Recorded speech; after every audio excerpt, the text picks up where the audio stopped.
Afternoon, guys. Afternoon. Welcome back to the show, guys. Jordan Henderson's been talking. He's had an interview. Alexis Mac Allister, is he actually our new number 6? Let's talk about it.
Yes, guys, good afternoon, Harry's, everyone. I hope we're all doing well. Firstly, please let me know if you can hear me by putting a number 1 in the chat. If you can hear me loud and clear and there's no echo and everything's good, please put a 1 in the chat. Don't forget to hit that like button as well and hit the subscribe button and all that good stuff. I hope we are all doing well on this Tuesday hot afternoon. The weather is lovely. Big up everyone in chat. Thank you very much. Yeah, quite a bit to talk about this afternoon. Obviously, I weren't around this morning. Apologies. The coffee morning will be back tomorrow morning, guys. So we'll be back tomorrow morning for the coffee mornings. But yeah, we've got things to talk about today. Some gossip, Liverpool wise. We got the Jordan Henderson interview that came out this morning. We're going to talk about it. I don't think it's as bad as a lot of people are making out, but we'll chat about it. Alexis Mac Allister, he would be my number 6 for Liverpool for the rest of the season. I will explain my reasons why. Szoboszlai might be the new Steven Gerrard. We'll talk about it. And Mohamed Salah,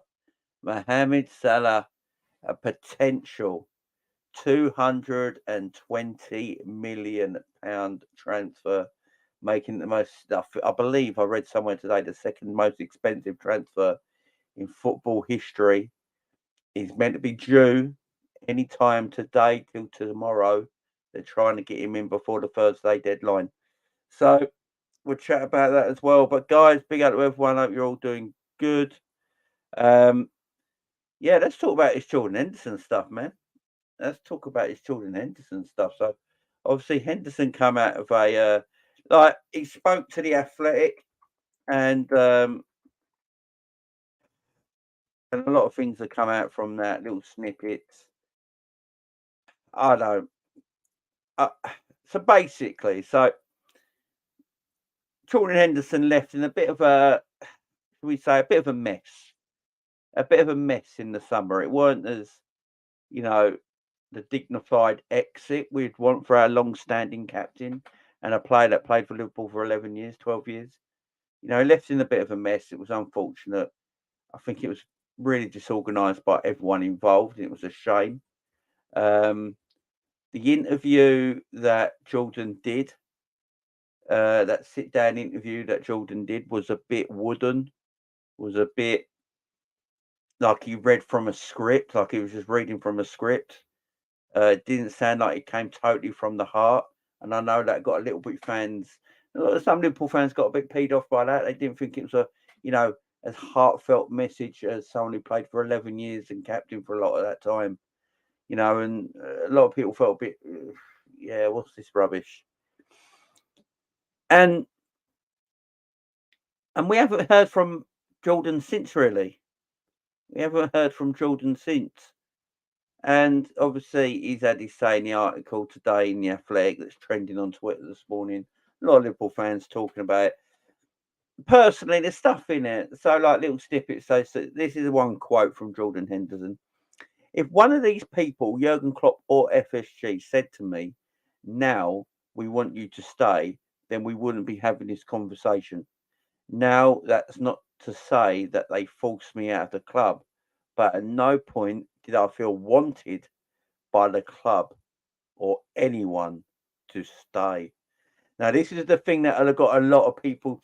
This is the quote that's got a lot of people rolled up, a lot of people upset, a lot of people saying, right, there's the real Jordan Henderson. He's a egotistical maniac. It is all about him. So the quote again comes from the Athletic and says, if one of these people, and he's talking about the manager and the owners, Klopp and FSG, said to me, now we want you to stay, then he wouldn't be having this conversation. But he felt like, so Jordan Henderson felt like the club and the manager were forcing him out of Liverpool. And that quote is what's riling people up. But here's the problem. Jordan Brian Henderson, that you've got to understand, my friend. Like, I can understand Jordan's point because he's been a first team player, really, since he's been at Liverpool. He's never really been a squad player. But Jordan, my friend, this is the problem. You're 33 years of age. You were terrible last season. We were trying to update our midfield and get young blood in. Surely you realised you were going to become a squad player. Because there's other quotes that I will get up as well. Let me just find them. Obviously, like, so David Ornstein's got it here. Little snippet saying he did not feel wanted at Liverpool. The Saudi move was not motivated by money. We'll get to that. Apparently, he's apologised for the LGBTQ and the hurt that goes on now. He wants to respect the religion / the culture and feels he can make a positive change.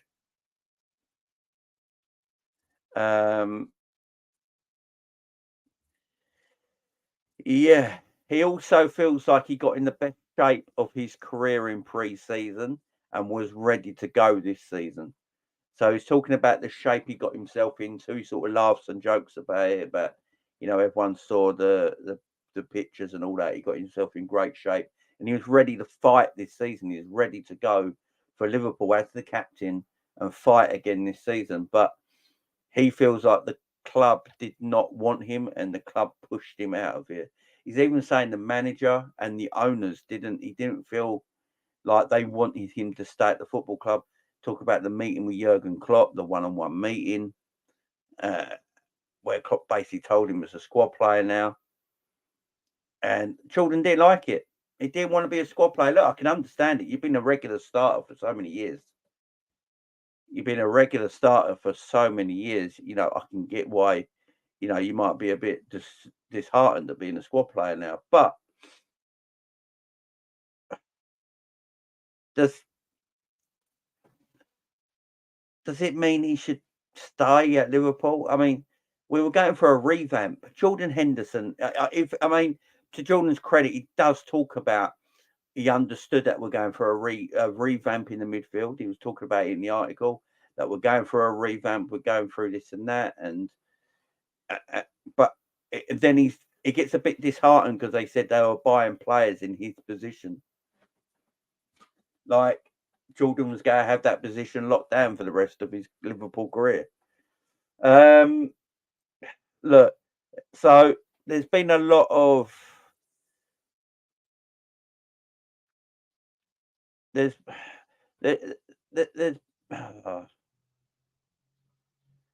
I get where he's coming from at times. Look, he's probably a little bit egotistical. Who isn't? We've all got egos, especially us men. We have. And he's had it his way at Liverpool. Let's face it. The last few years, Jordan Henderson has had everything at Liverpool. He's had everything his way. He's been captain. He won the Premier League. He won the Champions League. He's won the FA Cup. He's won the League Cup, the Super Cup, the World Club Championship. Won it all. So he's had everything his way, and then all of a sudden he probably realises he had a bad season last year, and he didn't play well, and he was off the pace, and he was not great, and he went and got himself in shape in the summer. And he went and got himself in good shape in the summer, and felt like he was going to give it a go this summer, like showing the owners, showing the manager, look, I'm not fighting around. I got myself in good shape. I want to go again this season. I want to go again. I want to do it for the club. And they were like, nah, we're moving on, Jordan. We're moving on. And, you're getting Szoboszlai in, you're getting Alexis Mac Allister in. And Jordan's looking at it and thinking, well, Alexis Mac Allister and Szoboszlai have come in. They're going to play. What happens to me now? I don't want to be a bit part player. Jordan Henderson basically didn't want to be a bit part player. That's what he just didn't want to be a bit part player. And I get it. And he was upset by that. And he feels like the club were pushing him out. I mean, you're 33, Jordan. I mean, the fact that will remain, I think what Jordan's not sort of got here is that this club gave him a brand new contract only 2 years ago. Only 2 years ago, this club gave him a brand new contract at 30 years of age, where not a lot of other clubs would have. The club did like him. The club did love him.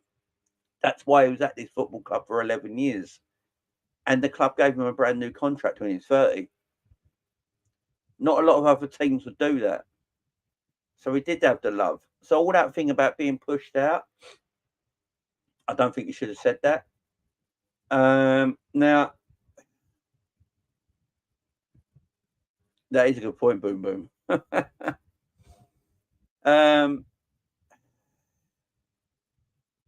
He's just butthurt. He is butthurt. I agree. Now, the other thing he said, he didn't go to Saudi for the money. Oh, dearie me. He didn't go. Jordan Henderson said today, because it was come out in the question, why Saudi Arabia? Was it the law of the money you would be getting, the wealth, the wages? And his answer was, I didn't go to Saudi Arabia for the money. Why lie? I mean, why lie, man? Why lie? I would be well up front with it. It was me. If this was me, I'd be so up front with it. The Athletic could be interviewing me. So, Jamie, why have you come for Saudi Arabia? Well, Adam, to be truthful with you, man, I'm 33 years of age. I wish. I'm 33 years of age. I've had a great time at Liverpool. Liverpool going to a new direction. It was time for me to move on. I thought I could go somewhere else and still apply my game and be a first-team footballer. And then I saw how much Saudi Arabia were willing to pay me, and that's why I'm here. I just admit it. Why lie? I mean, what is the point of lying, man? What is the point of lying? I go, look, I'm sick of the weather in the UK. It's always sunny here. The weather's beautiful. I can have an outdoor pool. I've got a massive house, and I'm getting paid well. They're paying me well. I haven't got long left in my career, and I want to make sure my kids never have to worry about money again in their lives. So, yeah, I came over here for the culture, the weather, the beautiful people, and the money. Yeah, I'll be like that as a footballer. I'll be so honest. What is the point of lying? You can't turn around and go, I didn't come for the money, because you did. You know what I mean? Of course you did. Of course he went for the money. He went for loads of money. How can it be about the money, Jamie, when he's only on 130k a week? That's not all he's on, though, John. His estimated weekly wage is 500 grand a week, with everything else he makes. The thing over there, it's just not the wages. It's the other thing you pick up. They get like percentage in stuff and all that sort of thing. So he picks up a lot of money. He picks up a lot of money. He picks up a lot. Yeah, it's not just his basic wage. Although I think he even gets more than that. I don't think he gets the rumoured 700 grand a week. I think that was just bull. But he gets quite a good wage. And still, at 33 years of age, I don't think any other team will go pay him 100 and whatever grand a week anyway. So, Yeah, he's getting good money. Plus, he's getting percentages and add-ons, and and it's tax free as well, John. You got to remember that, man. It's tax free. He's getting a 40% tax cut. In England, his wages. If he's getting 180 grand, I think he got 180 grand a week, for 160 grand a week at Liverpool, something like that, and he got 40% tax. If he's picking up 160 grand a week in Saudi Arabia and it's tax free, so that's a 40% increase on his wages. That's an automatically 40% increase on your wages. Also, he's getting a percentage of like merchandise and things like that, and social media posts and things like that. He's getting money from as well. So he's getting paid. He's getting paid. He's getting paid. And he's playing well out there to his credit. I mean, Jordan's having a. Jamie, you're all wrong. He went over there to change people like Rocky in Rocky 4. What do you mean when Rocky stopped the Cold War by beating Rocky stopped the Cold War, man. Yeah, so yeah, Endo's picking up dough, man. He's picking up dough. He's picking up a good bit of money, and good for Jordan. I haven't got a problem with Jordan Henderson getting paid, by the way, and no one else should. I don't see the problem in Jordan Henderson getting paid. Get paid, man. You're 33. You got what, 3 years left in your career, and then that's it. You're finished. Get paid, but just admit it. Just admit it. And then I'm gonna go over there and change the culture. No, you're not. You're not gonna go over there and change the culture, Jordan. The only one who's got a possible chance of changing the culture is probably Mohamed Salah, and he ain't gonna do that anyway. It's not gonna happen. But look, everyone having a go at Jordan. Everyone having a go at Jordan online on Twitter today. I don't get it. I don't think he said much wrong, to be fair. The only thing is the money. If he's getting 130 grand a week, it's tax free, man. So it's a 40% increase in what he's getting paid at Liverpool. Plus, then he's getting social media posts. And he gets paid for that, and little add-ons here and there. He's getting the money. He didn't get paid, man. It's tax free. I don't think we realise how much tax free money is, because we all work in this country. In this country, we all pay a tax, and let's face it, the tax we have to pay in this country is mad. Yeah, the country we have the money, the tax we pay in this country is absolutely nuts. Can you imagine you get paid and it's tax free? Can you imagine getting paid 130 grand a week and it's tax free? So what you get is what you keep. Can you imagine that? That's ridiculous money. It's ridiculous money. 40%. Look, footballers, everyone keeps complaining how much footballers get paid in this country. They all pay 40% tax. Footballers actually probably pay more tax than anyone else in this country. They pay 40% tax. That's a lot. You think the money footballers make? Look at it. You think the money footballers use up in tax? They probably pay the most tax in this country, footballers, by miles. Yeah, they get paid a stupid amount of money, but pay a lot of tax on it. And it's automatically deducted as well. So automatically deducted their tax because they get paid PAYE, don't they? So their tax is automatically deducted. Jordan's not getting that if he's in Saudi. What he gets paid when he goes to that bank every single week and he sees his wages come in, no tax taken off. I don't think we realise what a difference in your wages are when they're not taxed, guys. So everyone's saying about, he's making roughly the same that he made at Liverpool. Yeah. He's making 40% more because he's not losing 40% of his money every month. 40% every week comes off his wages, yeah? 120% of a month comes off it. So what, 120% is that a month is taxed? That's mad. That's absolutely mad. and that's not at Saudi. So it's like 100% up in wages, getting paid exactly the same. Of course you'd leave for that. Who wouldn't? Who wouldn't? It's mad money. It's mad money, and we won't. I don't think we appreciate that in this country. We can't. Imagine you got paid. The average person gets paid what? £1,200 a month. Yeah, the average person. Imagine the average person gets paid around £1,200 a month. Yeah. And then when you go to get your money that week, that month, you've probably got about £900 left after the tax man's taking it. Yeah.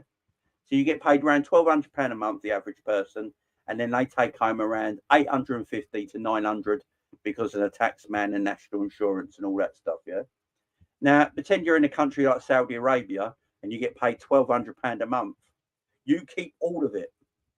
Do you know how much you save through the year? Your increase in wages through a 12-month calendar is just keeping all of your money that, and you don't have to pay tax on it. It's massive. Well, I don't think we realise it. So if Jordan Henderson's getting paid exactly the same as he was at Liverpool, to exactly the same now as again at Saudi, but it's completely tax-free, it's earth-shattering money. I mean, I don't blame Jordan for going, man. I don't blame Jordan for going. But what Jordan's got to do in the interview is just admit it. Jordan, just admit it in the interview. Just go, I literally would, guys. I'll be honest with you right now. If I was a footballer, I'd admit it. I'd be sitting there with Adam Crofton, who did the interview, and go, yeah, Adam, yeah. Look, I came here for the wages. I'm 33 years of age, man. I've got 2 or 3 years left in my career. And then that's it. And I want my kids to be never have to worry about money and all that ever again in their lives. I can stay here for 3 years. I can make a lot of money and make sure my family's set up for the rest of their lives. I'm going to admit it. Why not?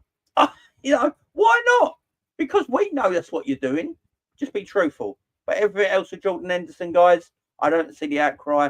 A lot of people going for him on Twitter, calling him egotistical, calling him an arsehole, calling him all these names. He's a footballer that didn't feel loved anymore and decided to leave. Yeah? Who cares? Like, literally, who cares? I don't care. I don't care. Money was the pull for him. Go and get paid, man. Why not? So, big up Jordan. What else we got to talk about on this channel today? So, the Mac Allister stuff. So, the thing I got on the thumbnail, the Alexis Mac Allister situation right now. Bernie's book train.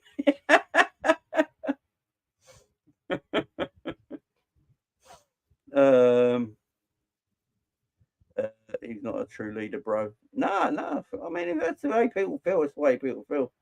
I mean, I'm cool. I'm cool with it. I really am, guys.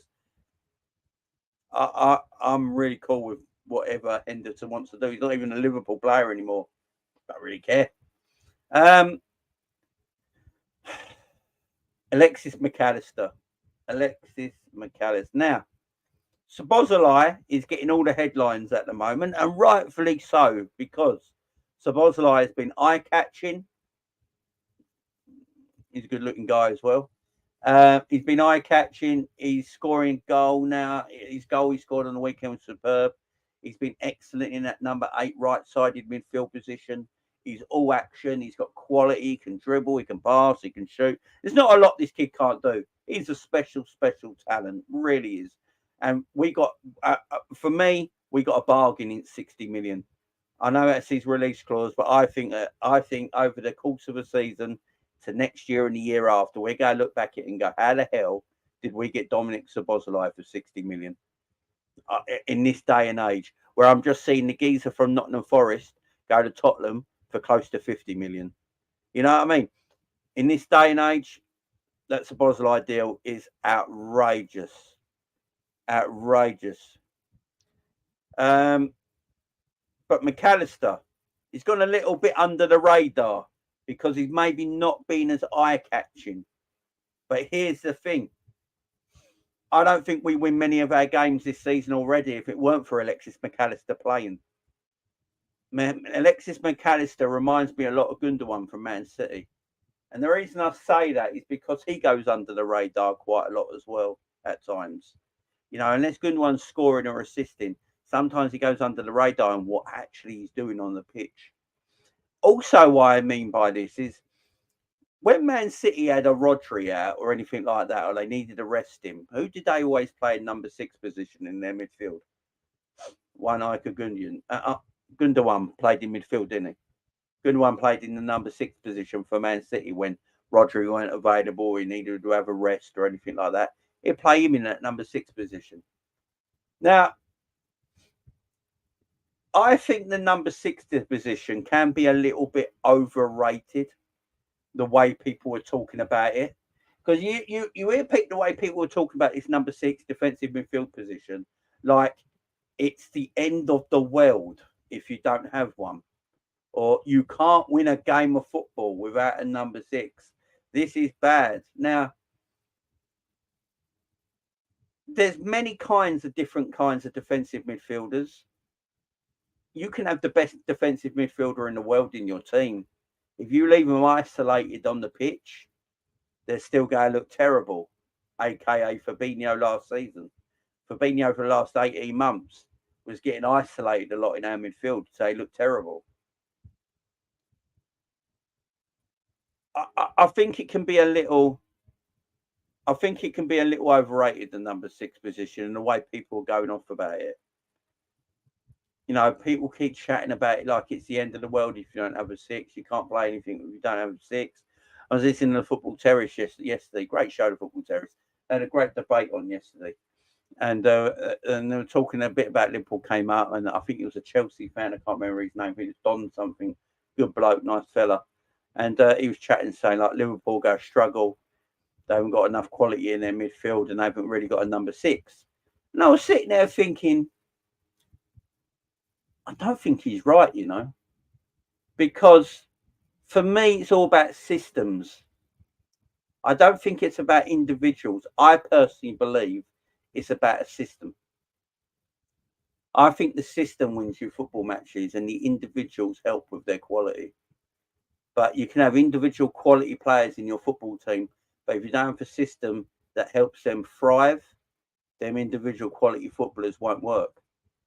So for me, it's all about systems. I'm sitting there and they were talking about Liverpool's midfield and the lack of quality and the lack of depth. So it got me thinking, let me look around.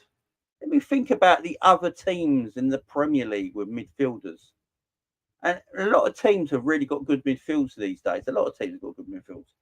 I know a lot of people talk about Onana at Everton and like why Liverpool should have gone after him as their number 6. Why? Why? This is the thing I want to talk about individual quality. And everyone's telling me, "Oh, I'll get Onana from Everton. He's a great number 6. He's a destroyer." I kept hearing people talk about him all summer. I'm like, why? Everton are terrible. Everton have survived 2 relegation seasons in a row, and they look like they're going for their 3rd one. They can't defend, and he is the defensive midfielder. So what? And they play with 2 defensive midfielders, by the way. They've got Decore in there as well. So they're quite defensively minded in their midfield, but they always let chances go. You know, people can always get Everton all the time. So are they as good as everyone makes them out to be? Or is it the system? Then I look at Chelsea. Then I look at Chelsea and Casado. Now, I'm not going to get on the Casado bandwagon because he's been crap since he went to Chelsea. And I don't think he's been that great. And he's been at fault for 2 of their losses, in my opinion. But the more I watch Alexis Mac Allister play for Liverpool, the more I'm starting to think that Alexis Mac Allister made players like Casado look better. I'm going to throw it out there. I think Alexis Mac Allister, the way he plays, how clever and intelligent he is, and he can play defensively and he can play attackingly. I believe Alexis Mac Allister made players like Casado look a lot better than they actually are. And I think Casado's struggling at Chelsea because of the system as well. and things like that don't happen. I don't think Casado's as quick as everyone thinks he was either. I think he's actually quite slow. I don't think his mobility is great. So all this, yeah, he played well at right back, John, but who was playing central defensive midfield when he was playing at right back to cover for him?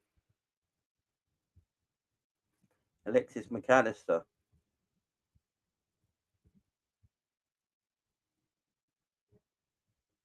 Yeah, Ram, I'm gonna get to that, man. I'm gonna get to that, Ram. Big up. Yeah, Revenite, John, big up, man. Yeah, the times I saw Casado play at right back for Brighton, Mac Allister played in the defensive double pivot, and I always think. So my argument, the Alexis Mac Allister stuff, I think he's a quality player. I just think he's a tempo player, and we haven't got many tempo players in our midfield. We haven't got really any tempo players in midfield. You know, you look at last season, we're either all go or nothing. You know, there was no press, there's no mentality in our midfield. And I look at Alexis Mac Allister, and he's a tempo player. He knows when to slow it down. He knows when to quicken it up. He knows when to keep possession and just build slowly and get players back into position. You know, if players are out of position, what I've seen from Alexis Mac Allister is if players are out of position because they've been caught in transition or something like that, or on the counter attack or anything like that, and he wins the ball back, he stops it. He chills on the ball. How many players have we had like that, man? Like, how many players have we had like that? How many players have we had like that? I don't think we've had many. He chills on the ball, he calms the ball down, and he relaxes everyone. And then he'll play like a simple 5-yard pass sideways, yeah? But what that does, that helps everyone get back into position, you know, get their awareness around them, and then we go again. And the more he plays in this position for me that he's playing right now. Now, I said it to K-Mac, big up K-Mac in the chat. I said this to K-Mac the other day. I said this, me and K-Mac, we did a late night show. I can't remember when it was now. Was it Friday night, K-Mac? We did a late night show. And I think I predicted that. I think me and K-Mac predicted that Mac Allister might start in the 6th. And if Curtis Jones is fit and available again, he'll start on the left-hand side. I think that gives us better balance in midfield. I've been saying it for a while now. I think Curtis Jones hadn't lost his place. Curtis Jones he got injured, so he couldn't start the season properly. Once he's fit and available, Klopp plays him. Once Curtis Jones is fit and available and and he's telling the manager, right, I'm ready to play, then he plays. I like him in that. Look, I like Curtis Jones. I think he gets a bad rap. I see people have a go at him on Twitter all the time, calling him egotistical and stuff like that. I don't ever see that in him. And so what if he's egotistical? I'd rather the kid believe in himself than not believe in himself. Why shouldn't Curtis Jones think he's the best player in the world? Let him think he's the best player in the world. I'd rather have him that mentality of thinking he's the best than thinking he's not and not having good mentality. That means he's got a high mentality and he thinks good about himself. He thinks positive about himself. I don't see that as a problem. I don't get why people do. I have no idea why people go at him all the time. Oh, he's egotistical. He's not good enough. He thinks he's better than he actually is. So what? It's good mentality. We're always about mentality at this football club. Oh, they've got to have a good mentality.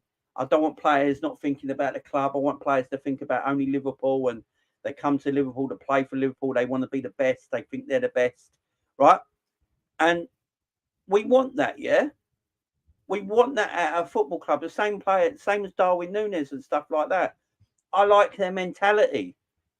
I want that at my football club. Ryan Gravenberch just told the Netherlands under 21, he told Michael Riesger where to go. He went, no, I'm at Liverpool now, son. It takes a first. Like, he's already a hero in my eyes. I love Ryan Gravenberch already. He told the Dutch national team, "Go, no, you know what, son? You know what? I'm at Liverpool now. No, I don't want to go in national duty. I need to settle in on Merseyside. I need to get my family in order. I need to get my house in order. You know, I want to settle down. I want to have a look around the city. I want to get into the culture of the town, the country, the city, the people. I've got a couple of weeks to do that in. I don't want to go and play international football for the under-21s. So, Reisiger, you can smoke one, son. I love Gravenberch already because of that. I love Gravenberch already because of that. Love him already. And I bet you guys do in the chat as well. You're like, that's mentality. He's already putting Liverpool above his national team. Love it.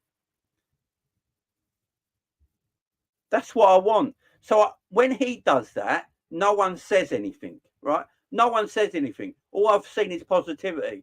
Oh, people on Twitter going, oh, that's amazing. That's the mentality I want in Ryan Gravenberch.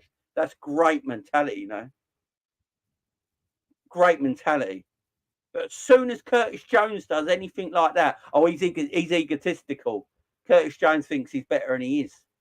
Curtis Jones this, Curtis. What is everyone's problem with Curtis Jones? I just don't get it.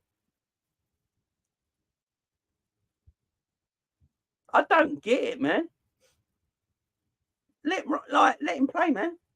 I thought Curtis Jones played really well against Aston Villa. He brings a nice balance to the midfield.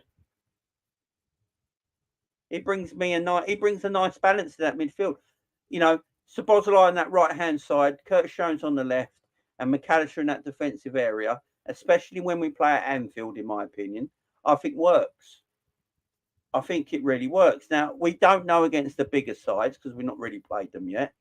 All right? So let's wait till we play Cities and Uniteds and all that. But if we're playing Man City at Anfield, I'm playing that midfield three. I'm not playing Wataru Endō because Wataru Endō is not quick enough to get around the defensive area of the midfield. And Alexis Mac Allister is. And Alexis Mac Allister will have more. Alexis Mac Allister will have more in his game and more in his locker playing against that level of an opponent because he's done it in the international level of Argentina, winning the World Cup, and he's been doing it in the Premier League with Brighton for the last 2 years. So for me, if we're playing team, because this question got brought up on other channels as well, like when Liverpool come against the season, all that with their midfield. So you're telling me that Mac Allister can't handle himself against big teams? Are you telling me that Dominic Szoboszlai can't handle himself against big teams? I've seen Curtis Jones handling himself against big teams. Why are we always putting our teams down? Why are we always putting our players down? I don't get it. Yeah, get Curtis Jones. What I like about Curtis as well, he can get in the box. He's good at getting into the box late. Yeah, getting on the end of things. He's very good at attacking that far post. He's very good at attacking that far post, Curtis Jones. And what I like about him as well, you know, he's good in transition. He can win the ball back. You know, he's quick at winning the ball back when he loses it. And if you don't win the ball back, at least you see him always putting in an effort to try and get the ball back off the opposition. Now, I'm not sitting here and people might be listening to this right now and going, Jamie, you're talking about Curtis Jones. This is a nobody player. Maybe you might think that. And maybe he is. But he gives balance to the midfield. And last season, I think we all forget what happened last season, yeah? Because we was all talking for 12 months, yeah? All last season about how crap we were. We had no mentality and we had no balance in our team. And now we seem to have better mentality and better balance in our team, and people still want to complain about it. I don't get it. So what if Curtis Jones isn't your cup of tea? So what if Curtis Jones isn't flavour of the week? So what if Curtis Jones ain't got the technical ability of a Phil Foden? But if he brings balance to the midfield and makes our midfield better, that's why he plays. You know, that's why he plays. You know, and like we haven't really seen Gravenberch play yet. I think Gravenberch should go be a diamond of a player. I really do. Personally, the way I think Klopp's looking at it, that he's got Szoboszlai and Gravenberch, the right-sided eights, and Thiago and Curtis Jones as his left-sided eights. That's I think as Klopp's looking at it right now. That's his squad. That's his midfield depth. That's how I think he's looking at it. I think he's looking at Mac Allister, Wataru Endō and Stefan Bajcetic as his number 6s. Gravenberch and Szoboszlai as his right 8s. Thiago and Curtis Jones as his left 8s. I think that's how he's looking at it. I think it's pretty obvious that's how he's looking at it. I don't see a problem with it. I really don't. You know, Man United, go back to Man United teams sometimes. They had teams like they had players like Darren Fletcher and stuff like that in it, yeah? That won Premier Leagues for Man United, yeah? You weren't classed as great footballers, but they were in there because it helped the balance of the midfield. They're in there because of what they did off the ball, the ugly stuff that no one wants to talk about. And it helped the balance of the midfield. And then it helped the better players around him actually perform better because they didn't have to worry about that side of the game. So it brings better balance to the midfield. Yeah, Gravenberch might be left. They might swap it round. But you see what I mean, guys? They're the 4 8s we got. You know, I think we might eventually get to where everyone's fully fit around Christmas time, when everyone's fully fit in their zone, part of the team, and the midfield 3 might be eventually Mac Allister in the 6, Szoboszlai and Gravenberch as the 8s. Now, that's balance. Everyone's seen what Gravenberch can do. Gravenberch actually likes collecting the ball in a deeper position than Szoboszlai does. Szoboszlai rather collect the ball a little bit higher up, but Gravenberch likes collecting the ball in deeper positions. He also doesn't mind collecting the ball when he's being pressed. He's very good at it. All right? He likes receiving the ball when he's getting pressed. He likes playing on that half turn. Yeah? Mac Allister is your tempo player, your controller. Can sit there. Now, everyone's probably going, Jamie, but that's all good. And that sounds actually really good, what you're saying. But we still really don't have an out-and-out defensive midfielder. And I agree. And this is what I'm trying to say. I think if you change the system and the system changes a little bit, I don't think you always have to play an out-and-out number 6 in every single game. Now, a lot of people have made a fact that Joe Gomez and Joel Matip kept our first clean sheet of the season. And then there's people going online now and talking about, hang on, we kept a clean sheet without Virgil and Konate. We're going to have conversations. Is there actual problem with Virgil and Konate? Should we be playing Matip and Gomez? We're not conceding when we look better. Now, here's the reason we look better. We tweaked the system a little bit. We don't play as high up with Gomez and Matip. We just don't. The midfield 3 and the back 4 were closer together. Because they were closer together, we didn't get as exposed as we usually do. And the reason is because Virgil and Konate can play the high line. Jürgen Klopp would rather play more ruthless, rewarding, risk to reward football with Konate and Van Dijk at his backline because they can do it. Yeah. He won't do that same system with Gomez and Mac Allister, Gomez and Matip, because they can't do it. So Gomez and Matip look better because he tweaked the system a little bit. Now, on Friday night, me and K-Mac were talking about systems. And we're talking about, we like the system. It just needs a little tweak. We're not telling Klopp what he don't know or just, change the whole thing around or anything like that. No, we said just go a little bit more compact in the midfield and it will change everything. It will change everything if we just go a bit compact. And that's what we did. We went a little bit more compact in the midfield and the midfield line and the defensive line was closer together. Because they were closer together and they were more compact, it means we could defend easier. It means Joe Gomez weren't overexposed. Look, Trent played inverted the whole game. Matip weren't really exposed once. When Trent plays inverted with Konate is always exposed because we play a higher line. We have the midfield and defensive line less compact, so they're more spread out. But when them two don't play, we play more compact. And look at the difference. It's better. We play better. Jamie Clark watched that show. And like Ram says there, as soon as you good point this by Ram as well. As soon as you go more compact, it forces them go long. And if you're going long against us, we're going to cut that out. We're quite a big team. You know, Gomez is quick, so Gomez can get back if you go long. Plus, we're quite a big team. Most of our players are over 6 foot, so we're winning aerial duels in the air now in midfield as well. We're starting to win aerial duels in midfield because we're a big team now. And they changed Trent's positioning slightly as well. This is what else I liked. Trent weren't really playing inverted in midfield on Sunday.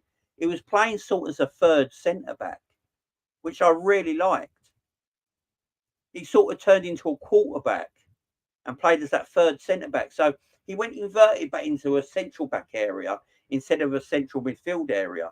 And he became like the third centre back, a bit further forward than Gomez and Matip. Because you had Gomez, Matip, and Trent would just sort of sit in front of them as like that at quarterback.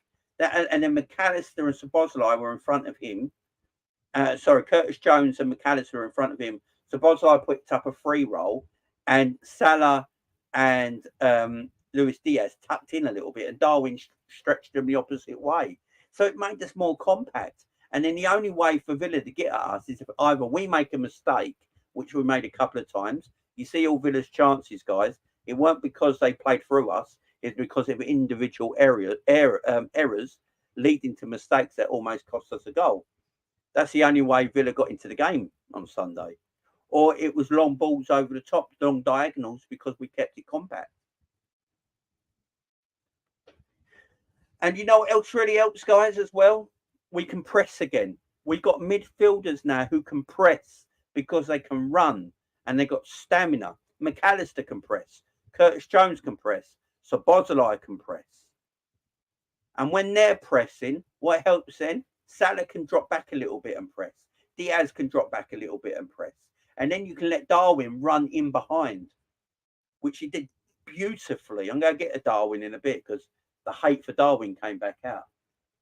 And that's what it's more energy. We were more compact. There was more energy. We could press, and we had quality on the ball. We weren't just pressing for the sake of pressing. We were pressing to win it. And when we win it, we had quality with the football. Them passes from Trent on Sunday were ridiculous. Trent with all that freedom. And I know I was listening to the commentary in the game, and they were talking about in the commentary in the game that the commentator, I think it was the old West Ham striker, I can't remember, Dean Ashton. I think Dean Ashton was the commentator, and he was commentating and saying that he couldn't believe that Villa just kept letting Trent have the ball in all time and space. And I was sitting there, and I wish I was commentating next to him because I go, no, Villa are not letting him have the space. It's that Liverpool are letting him have the space. Because what Liverpool are doing is we're pressing Villa's midfield constantly. So Szoboszlai, Curtis Jones and Mac Allister are always stepping into Aston Villa's midfield. And because they're always stepping into their midfield, and we stayed nice and compact in that midfield area, we weren't all spread out. We played through the middle. The only way for Villa really to attack us was through the wide areas. But they couldn't get the ball to attack us through the wide areas because we kept it compact through the middle. And because we did that, it let Trent have space. So it weren't the fact that it was Unai Emery's fault that Villa weren't getting on top of Trent. It's because we didn't let them. Because we had the energy, the quality, and the legs to step into Villa's midfield, stop the press from Villa, keep the ball in their area. The only way Villa could get us was through the sides, through the wide areas, but they couldn't get the ball to do that. And because we did that, that let Trent play as that third centre-back sitting in the middle between Gomez and Matip and just spraying beautiful passes all over the place. And I thought it was great. And there's a lot of pace in this Liverpool team now. There's so much pace in this Liverpool team now as well. Szoboszlai's quick. Mac Allister's not slow. You know, Curtis Jones is not that slow. Darwin's lightning. Diaz, Salah, you know, Robbo, when he gets going, he's quick. There's a lot of pace in this team now. When Gakpo comes on, he's quick. You know, when Gravenberch plays, he's not slow either. He can move in that midfield. There's energy, there's pace, there's quality, there's legs, there's mentality. You know, and that's all we came from a tweak of Klopp's system. And I give Klopp massive credit, man. I'm always here. I tell everyone all the time, when Klopp's doing the wrong thing and he's been an idiot and he's ballsing things up, I will talk about it because I'm one of the only YouTubers who's got the absolute guts to talk about Jürgen Klopp, right? But when he does something really well, I praise the man. Thought he got his tactics and system spot on against Aston Villa, a team that everyone was worried about. You know, Villa are dark horses. Villa are going to treat. It's going to be a hard game at home with Villa. I don't care if we're at Anfield. It's going to be a difficult game against that Villa attack. They're quick. They're good on the counter. They're threatening. They're good in midfield. Completely bossed the game. Like, bossed it. And what irritates me, you always get the same thing. Oh, Villa didn't play well. We didn't let them. It's as simple as that. We didn't let them. We didn't let them. And that is, so Klopp deserves his flowers, man, when he deserves them. You know what I'm saying?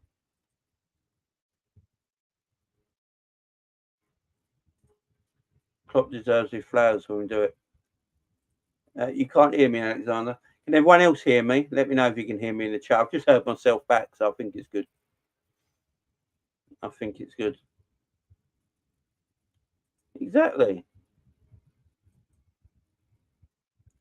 Yeah, I thought Matip was fantastic. We never let Matip. You know what he's big up, Reverend? We never let Matip get exposed low Bajan, did we? Because we tweaked it a little bit. The midfield was more compact, so Matip never really got exposed. You know, there was at times where Matip was playing right back, Trent was centre back next to Gomez, and Robbo was left back. You know, we lined up like that sometimes to allow, and because Matip's intelligent, he will just stick in that right back area. It allowed Trent to come like 5 yards further forward and spray the balls about. And the reason that happened is because the midfield was more compact and more balance in our midfield. That's why I keep saying playing Curtis Jones is good for our midfield when it gives balance. So I get sick and tired of the Curtis Jones slander. He might not be everyone's cup of tea. I get it. Are there better players in our team than Curtis Jones? Yes. Are there technically better midfielders anywhere in this league or Europe or the world that we can buy that can replace Curtis Jones? Yes, of course there is. But he brought balance to our midfield. Last season, guys, if I told you we were going to play a midfield, of Fabinho, Harvey Elliott, and Jordan Henderson, right? That was our midfield three. And Matip, in game, Matip would sometimes go to the right back area and Trent would invert from right back into that centre back area and be a quarterback. How many goals would we have lost to Villa by? Let me know in the chat. If we played this way with Fabinho, Elliott and Jordan Henderson in our midfield last season, how many goals would Villa have beaten us by? It's because of the change in the system and the players that Klopp's now got available to him that he can play like this. So I've always said it. I'll go for Klopp when he's doing wrong, but when he's doing well, you've got to give him his flowers, man. And he's getting the players he wants. I've been saying this for time. I've been saying this all summer. Jürgen Klopp has got the midfielders he wanted. People get going to me, oh, but it's not Bellingham. It's not the real players that Klopp wanted. He didn't get Bellingham and he didn't get Tchouaméni. Not all managers get their first choices, guys. Not all managers get. Most of the time, it's very unlikely managers get their first choices. But you can't tell me that Klopp didn't want Gravenberch. Klopp didn't want Mac Allister. Klopp didn't want Szoboszlai. Klopp loves Curtis Jones. He rates him highly. He loves Harvey Elliott. Oh, by the way, big up to Harvey Elliott, because every time he makes cameo appearances this season, I think Harvey Elliott puts in some good performances and deserves his credit as well.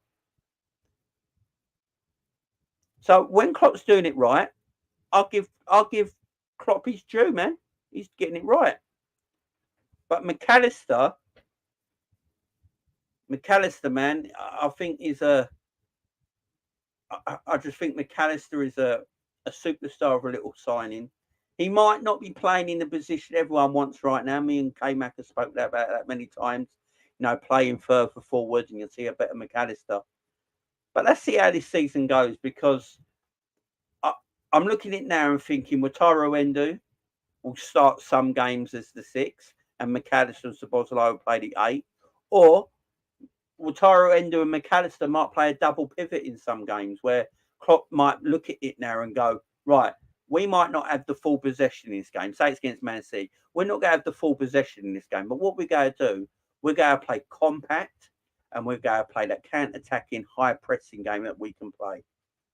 He's going to play an Endō and Mac Allister double pivot. Let Szoboszlai have that free role in midfield, nice and compact. Get Darwin on the end of it, getting the stretch the team the opposite way.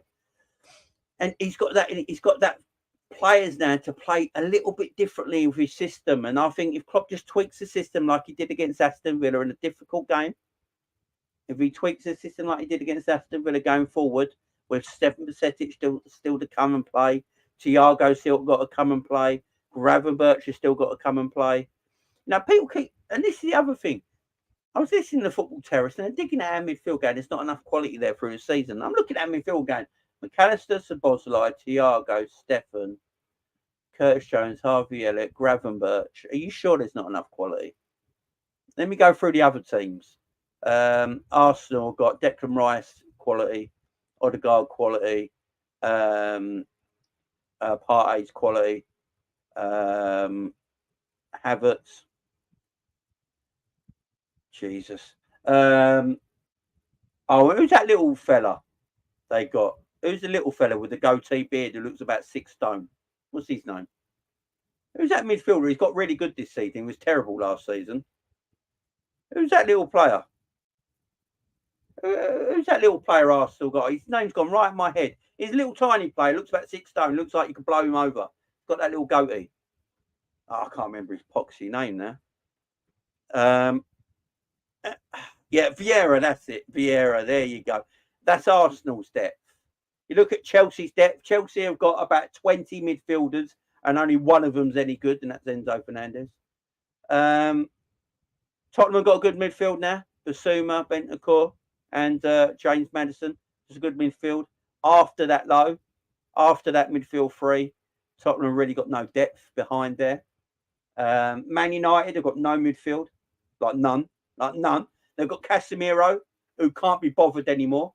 He's about 50 years of age. And he looks like that. It's my Casemiro impression. You know, he just looks bloated. He looks fat. Like Casemiro looks overweight to me. He looks ridiculously overweight. Bruno Fernandes is the most overrated midfielder I've ever seen in my life. They bought the Chelsea reject. Who else they got in the midfield? Oh, they got Iron Man in midfield, don't they? Yeah, Christian Eriksen, who's terrible now. They've got no legs. So look at United's midfield. I go, no real quality there. Man City, I can list everyone. Man City got quality all over the pitch. So I look at it like that. I think of it like that, guys. And in reality, I'm looking at it and going, are rival fans just unknowledgeable when it comes to football? Like, their knowledge about football is not that great. And it's mostly Chelsea fans, to be fair. It's Chelsea fans who dig at us all the time for their midfield compared to ours. I'd have our midfield over Chelsea's midfield every day of the week because there's balance. There's no balance in Chelsea's midfield. None at all. Conor Gallagher. Chelsea's midfield's got zero balance. And that's why they're struggling. Amrabat. Is he injured? Is he? Oh my God. Is he really injured? Have they signed an injured midfielder? Oh, that's beautiful. That's beautiful. That's beautiful. Absolutely beautiful. No, I like Lavia, by the way. I see everyone saying about Lavia being a water boy. I like Lavia. He went. He shouldn't have gone to Chelsea. He may. Look, sometimes I understand it. You want to get the bag, but sometimes you're 20 years old and you need to play football. How many games? Right, guys, let's play a game here. I want you to put a number in the chat. Everyone in the chat, I want you to put a number. How many games does Lavia play in the Premier League for Chelsea this season? Give me a number in the chat. If you're, how many games does Lavia play for Chelsea this season? I think Enzo Fernandez is quality, by the way. I think Enzo Fernandez is a quality midfielder, probably one of the best midfielders in the league. I do rate him highly. Big up for everyone subscribing. I do appreciate it. Let me know if you subscribed. Thumbs up in the chat, and I'd shout you out. Cancel 0, 8, 0, 5, 5. So that's 15. Start 10. Traverse box is 10, 10, 0. 6 to 10 starts. 12, 0, 10 to 15. This is what I'm saying. And I like Lavia. And I think he probably should be playing a lot more. But at the same time, how many games does Lavia play for Liverpool right now? How many games does Lavia play for Liverpool right now? Because we have got Stefan Bajcetic. I think this gets forgotten about. I think Stefan Bajcetic has got a very high ceiling. Now, as a Liverpool fan, we can be a bit biased here because we're Liverpool fans. But if you had a pick between Lavia and Stefan in the chat, guys, who are you having as that defensive midfielder? If you could choose, save 50 million and spend it elsewhere and keep Stefan, or get Lavia and send Stefan on loan. What is it? Is there much difference between the two of them?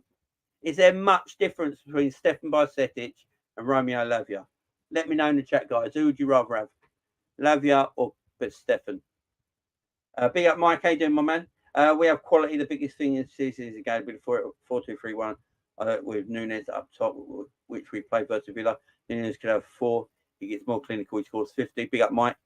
Like Mike and me have spoke about this many times as well. We think we have the players. It's just the system. And like, I think Mike's probably happy with the system against Villa, where Klopp just tweaked it a little bit. We got more compact, and it helped everyone massively. And I'm with Mike as well. We've always said it's the system, man. It's the system. Gravenberch will be better value than Lavia. And you're going 20. No chemistry at Chelsea. No chemistry, no balance at this moment in time. Look, I think in the long run, we could get to New Year and Chelsea start to find that formula. They start to find that balance, that cohesion, and then Chelsea might come good at the latter end of the season. Yeah, from January onwards, Chelsea might come good. But Chelsea have won 6 in 30 games, guys. There's a real issue here. This ain't going to be sorting itself out anytime soon. They have only won 6 games in 30 matches. That's what Chelsea's record is. They've won 6 games in 30 Premier League matches. They've got a lot of issues. They've got far too many players. Some of the players they have bought, I'm like, why have you bought them? They don't look good at all. Lavia should find his agent. Lavia start. Lavia, Stefan all day. Stefan. Cheeky bid for Sancho in January, anyone? Stefan, Bajcetic for me, badge. Just watch better and turn to a right back. Stefan all day, Stefan for me. Stefan, I said this from the beginning too. Big up Scraps, how you doing, bro? To be fair to Scraps is one of the people in the chat who has been saying that why we're going for Lavia when we've got Stefan there. Oh, yeah, they're good players, Angel. They're good players. We ain't doubting they're good players. We're talking about balance, though, in the midfield. What's the best balance for our team? But, yeah, they're good players. But we can compare Lavia and Stefan. They're two very comparable players because they're roughly the same age. So we're looking at two roughly comparable players. You know, so if Lavia's not getting a shot at Chelsea because they got Caicedo and Endo in the way yet, and if they're fit, Endo Fernandez, Conor Gallagher, and Caicedo are probably going to be the three defensive midfielders that Chelsea go with all season, then Lavia's going to miss out a little bit. If Liverpool got Lavia in, but you got Stefan Bajcetic there, Lavia there, Mac Allister there, Wataru Endō there, you know, who starts? That's what we're saying, Angel. We're not saying they're bad players at all. We're not saying they're bad players. Lavia and Stefan are different profiles. We're arguing how does Lavia get into that team with who they have. Yeah, it's a mad one for me. It's a mad one. Big up TDM Dab. We are 15 unbeaten. Come on the res. Yeah, we certainly are. It's happy times at the moment. Happy times. But yeah, that's all I'm playing. I'm playing devil's advocate a bit. I'm not slagging players off. We can laugh at Caicedo's been a nightmare for Chelsea so far because it's football banter. You know what I mean? It's football banter. You're allowed to do that. Lavia's not starting games and we're laughing about it. It's football banter. I'm just playing devil's advocate here. You know, we had. I look at balance of a team, guys. I'm all about the balance of an 11. I've always have been. I've never been one of them people that think, right, just play every baller in your team, no matter where they play, all plays in this 11. You've got to get all your best physical footballers on the pitch. I've never really thought like that because if it don't bring balance to your team, then it don't work. Then you're wasting the talent on the pitch, and it's a squad game now. It's a squad game as well. This is something we got to talk about as well now. I want to talk about Darwin Núñez quickly as well before I go to the Mac Allister. Let's talk about Darwin Núñez quickly because this is a squad game, right? Now, Darwin Núñez played against Aston Villa, rightfully so, because he had his 2 goals against Newcastle, where he was super clinical, taking his chances, looked good, looked threatening, looked scary, yeah? Klopp had to play him against Aston Villa. Aston Villa play with a high line. I mentioned this in my Friday night preview with K-Mac. They play a very high line, do Aston Villa. It's perfect for Darwin Núñez. Absolutely perfect for Darwin Núñez. Let me talk about the positives of Darwin Núñez before we talk about any negatives. Let's talk about the positives of Darwin Núñez. His movement. Darwin Núñez's movement is incredible, right? He's got fantastic movement, yeah? Second positive. Darwin Núñez, out of all our attacking talent we have at this football club, creates the most chances for himself. No one creates more chances for themselves in our team than Darwin Núñez. 3, his running in behind is scary.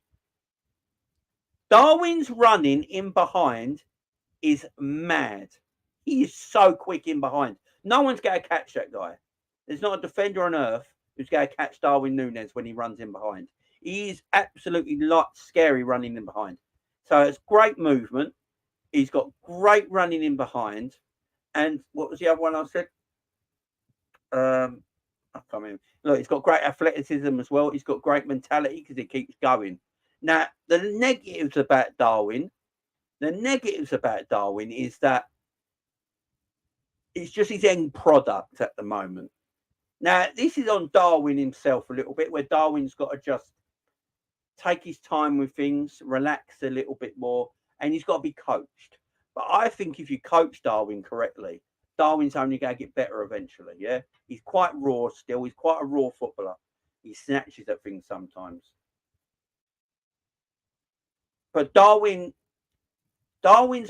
positives about Darwin's games sometimes is why you got to play Darwin. You know what I mean? That's why you got to play him sometimes because of them positives. He's got great movement, so he's always moving the centre backs around. You know, watch his move, guys. Go and watch the Aston Villa game back, yeah, and watch Darwin running without the ball. Watch him moving when he hasn't got the ball. Can he get in positions?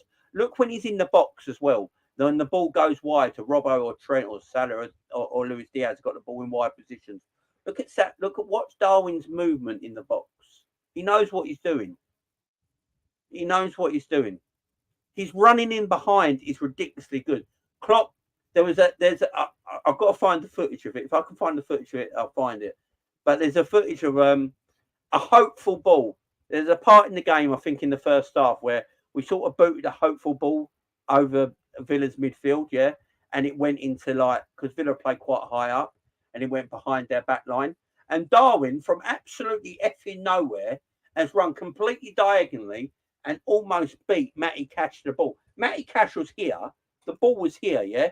Darwin Núñez was 30 yards away, and he's almost beat Matty Cash, who's only 5 yards away from the ball, yeah, just to win a helpless ball. That's what Darwin's doing. He made a 30-yard run just to win a helpless ball. And if Darwin got that ball, you got an attack on straight away. And Klopp looked at it and went like that. And Klopp knew straight away. He's like, Jesus Christ. That's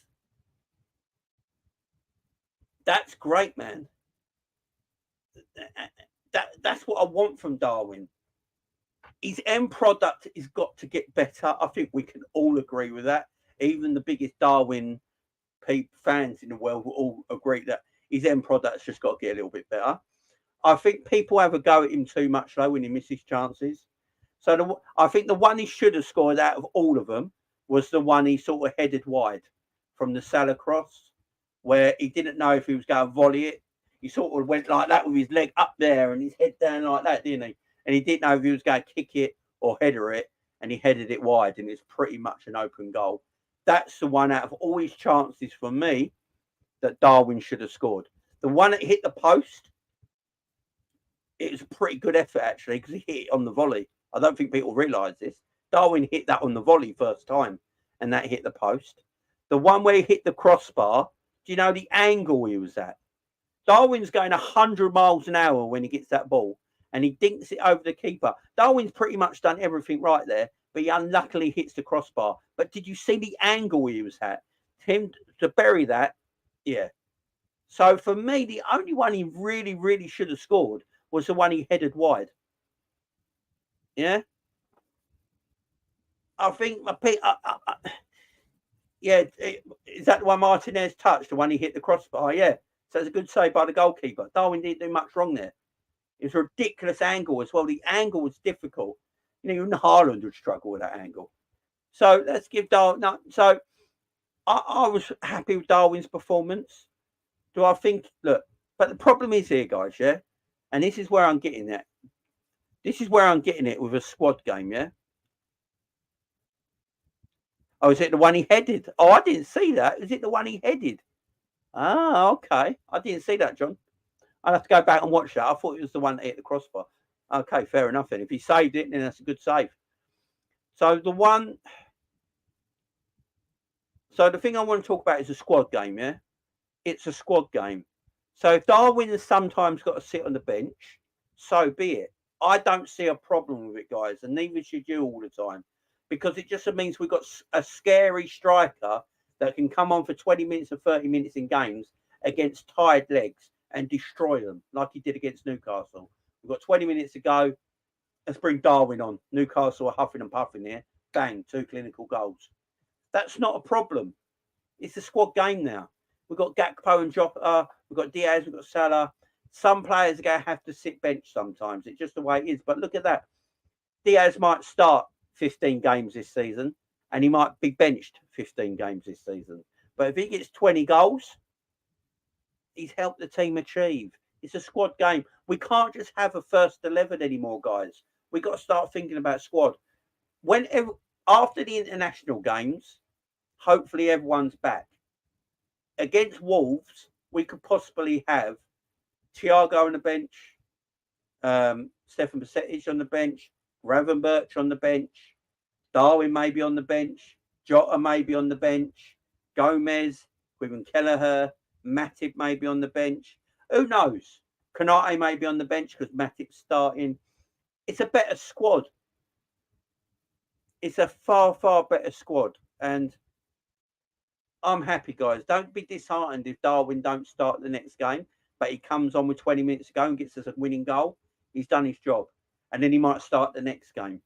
It's all good, guys. There's qualities to Darwin's game that have to be highlighted. We can't sit here and pretend the fact that people still think Darwin's shit is mad to me. He's got too many positives in his game. He's a good squad option for us. There's no doubt about it. You know, his talent. Who would you rather have, Darwin Núñez or Richarlison? Come on, no Darwin Núñez all day. You know, if Darwin works on his end finishing and his end product, Darwin can score 25 goals a season because he creates so many opportunities. Darwin creates so much for himself, more than any other striker we have.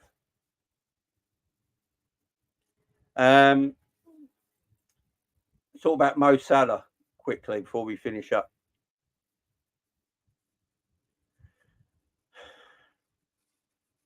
Mo Salah.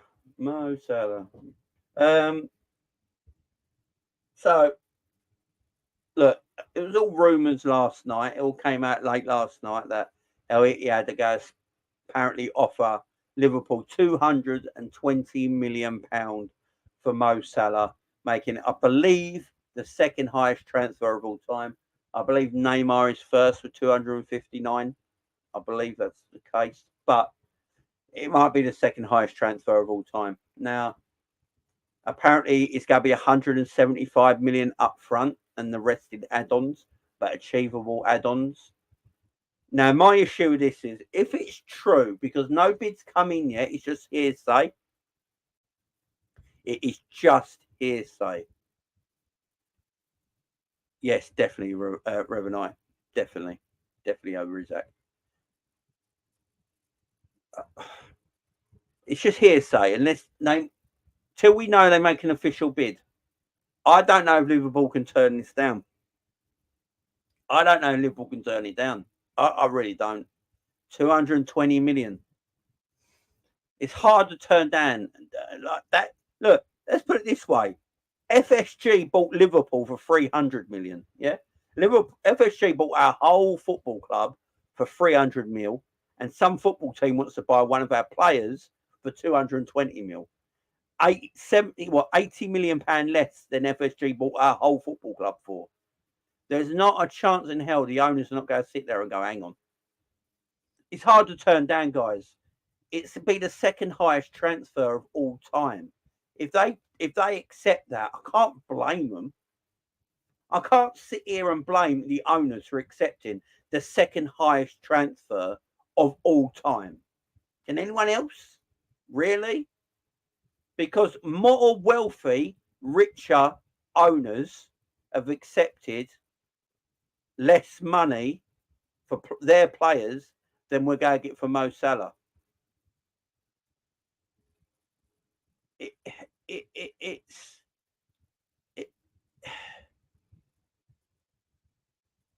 It's mad. It's mad money, guys. I can't sit here and blame the owners, man. I can't sit here and blame the owners if they accept it. I really can't. I can't blame the Sam will lose it. Yeah, big up, Sam. I can't blame the owners if they accept it. I really can't. The second highest transfer of all time. The thing is, though, yeah. One thing I will say about our owners, we don't like our owners, yeah. But I think even the boys on Coppage said this last night. The one thing we will say about them is that usually when they sell a player, the manager then gets that money to spend on who they want to spend it on, right? So if we sold Salah for 220 million, then Klopp would get 220 million spent. We will replace what we spent. That's the way we work. So no matter what we say about the owners, that's the one thing they do. Yeah. But the problem is, it's the 5th of September. This is the issue. It's the 5th of September. You have to wait till January next summer to spend that money. You're not going to really spend it in January, so you're going to have to wait till next summer to spend that money. This is the issue. It's the 5th of September. Now, right now, I know people are saying, big up Daryl, and other people have been saying this in the chat. If they accept that Klopp walks, I don't know about that. I think Klopp would accept it. It's 220 million. It's the second highest transfer of all time. I think Klopp would sit there and go, I get it. I get you're not selling him for 50 quid, are you? No, I think Klopp would be frustrated if they accepted like 100 million for Mo Salah. The fact that he didn't and they knocked that back tells you everything. But if they sold him for 220 million, I think even Jürgen Klopp would be like, well, that's ridiculous money. It's just ridiculous money. But the problem is, yeah, well, Joe, you're on for sheep and top red. Oh, I get called that anyway. You can't have intelligent conversation on social media. You know that. The problem is though, we're not. It's September and our transfer window shut, so we can't sell him. So here are the only way they can do this is if they do a gentleman's handshake. This is the only way they can do this. They go, look, we're willing to accept the Mo Salah money, the money you want to buy for Mo Salah. We're willing to accept that bid, but we can't accept it now because our transfer window's shut. You're leaving us. You're going to take our best player, but we can't replace him because our transfer window's shut. It's not right. So we will let you have him, but you've got to come again in summer. You've got to come next summer and offer us the same money. Now, I know people are saying that Salah's got a year left in his contract next year, but I didn't know this. Salah's also in his contract got the option to take another year out. So if Salah takes the option to take another year out, then next summer, Salah will still have 2 years left on his deal. So we can still get the same money. So that's the only way I think the club can get around this is they do a gentleman handshake with them. And they go, look, we're willing to accept your offer for Mo Salah, but we can't do it now because we can't buy anyone and replace him in September. Our transfer window shut. Come back next summer. We'll do business then. That's the only way I think we can do this, guys. It's the only. I think it's the only way we can do this. And look, we could actually look. I know selling Mo Salah would be outrageous, and people might not be able to get their heads around it. What I would do with that money, I wouldn't replace Mo Salah. I would just go and buy all the players we need to achieve a better squad for next season. I'll go and get a backup right back. I'll go and get the centre back everyone wants. I'll go and get the DM everyone wants. I'll go and get a left back. Really build up the squad, strengthen the squad up, like we did when Coutinho left. We never replaced Phil Coutinho with a Phil Coutinho-like player. We went and got Alisson, Virgil van Dijk, Shaqiri, Fabinho. We got them players, and we built a better football team, and our team was far better because of it. Now, I'm not saying our team will be far better if Salah leaves. I'm not saying that at all, but this is the only way I think we can do it. I think this is the only way we could do it. Is if we tell them, look, if you can't take it, you know what I mean? Maybe it's the only way we do it, mate. It's the only way we do it, guys. But listen, I'll probably talk about the Mo Salah stuff a bit more tomorrow in tomorrow morning's video because we'll know a little bit more tomorrow. And we'll talk about it more then. At this moment in time, there's been no official approach for Mo Salah. It's all verbal at the moment. It's all hearsay. Unless I see something legitimate, and Liverpool has said they've accepted or rejected an offer. Yeah, don't worry about it, guys. I mean, it's hearsay at the moment. It's hearsay. But guys, big up to everyone. Thank you very much for joining me. I do appreciate it. Don't forget to hit the like button, hit the subscribe button if you're new, hit the notification bell for when I'm next live. I'll be back again tomorrow morning, guys. The Jamie Phillips coffee morning will be back tomorrow morning at 10 a.m. So make sure you're joining me tomorrow morning at 10 a.m. when I'm going to be talking about the Fab Four, Liverpool's brand new Fab Four. Going to be chatting about it tomorrow. Guys, enjoy the rest of your day. Appreciate it. Thank you for coming in. Bye-bye for now.